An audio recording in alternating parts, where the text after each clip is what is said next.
Good morning, good afternoon, good evening, wherever you might be at this time in the day or evening or afternoon. And this is Sandy Oostendorp-Davids speaking. And today I will be talking about widow's brain syndrome and factors or stages of grief. So let me start off with a question. Have you heard of the term widow's brain syndrome? If not, it's okay because I also haven't heard of it before until I did some research. And guess what? It is very, very interesting. So, in my circle, where I stay, in my community, in my family, in my country, um, the widow's brain syndrome is not something that is spoken of often because, like I said, many people have not heard of it. So, now let me just give you a couple of explanations or definitions which I researched. But I was that curious about this thing because I heard it mentioned, and guess what?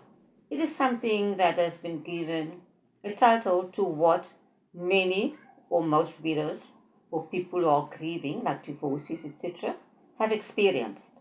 So now the widow's brain syndrome, it is a term used to describe the fogginess and disconnect that can set in after the death of a spouse. Makes sense, huh? Because after the loss, tragic loss, unexpected passing of a spouse, etc., many women tend to forget what is going on around her because the event that just took place at that point in time when you experienced the loss was so imminent and it clouded everything. So the widow's brain syndrome, it's a fogginess that sets in. And many people say that it could be used as a coping mechanism because you want to protect yourself. Like your heart, you want to protect because you do not want the pain that is being caused by the death of a spouse to take over your entire life. So your memory loss happens, fogginess happens, misery happens. You take yourself out of the current situation because you don't want to be part of it. Widow's brain is also based on being reduced to factual knowledge. So, what I mean by that?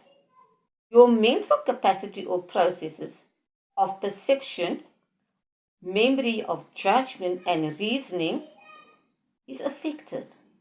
So, in essence, what it means is that when the trauma hit you, it hit you so hard that everything else surrounding you had to take a back seat. So, is there anything wrong if you can now think back to the time when you were widowed or which whatever life event caused you grief? Did you experience this? The forgetfulness. Maybe you couldn't even remember your date of birth. And when you had to do like the funeral arrangements, etc. Did you know what the policy number for the funeral plan was? Did you know your husband's ID number? All these little things, maybe took a back seat. So somebody else had to maybe step in, like a child, or a family member or a friend, to help you. And in many cases, it is said that widow's brain syndrome can be used as a coping mechanism. And if you think back, and as I reflect as well, there's much truth in that. So, does widow's brain play a huge role? I would say to a certain extent, yes, because it cannot last forever. Somehow, somewhere, sometime, reality will set in. So, if you will need to know more about the widow's brain syndrome, do a little bit of research, and I'm sure you will gain lots and lots of information, and to which you might agree or you might not agree. So, I would encourage you, if you do meet somebody who has been recently widowed, who has been widowed for a long time, and is still in that mode of brain fogginess or by forgetting things, etc., consider just telling her about the widow's brain syndrome and how it can help her to cope with the loss she has experienced. Now, the next factor that I would be speaking about is stages or factors of grief and grieving. And I'm sure after you've listened to this, you will be able to link it with the widow's brain syndrome: denial, anger, bargaining, depression, acceptance. So now what I've written in my notes is this: that most widows, if not all, will go through all of these stages in an attempt to process change and to protect herself as she tries to adapt to a new way of life, a new normal, life without a spouse, a new reality. I do believe that one's personality and traits plays a huge role in how we process grief and how we allow ourselves to go through the grieving process.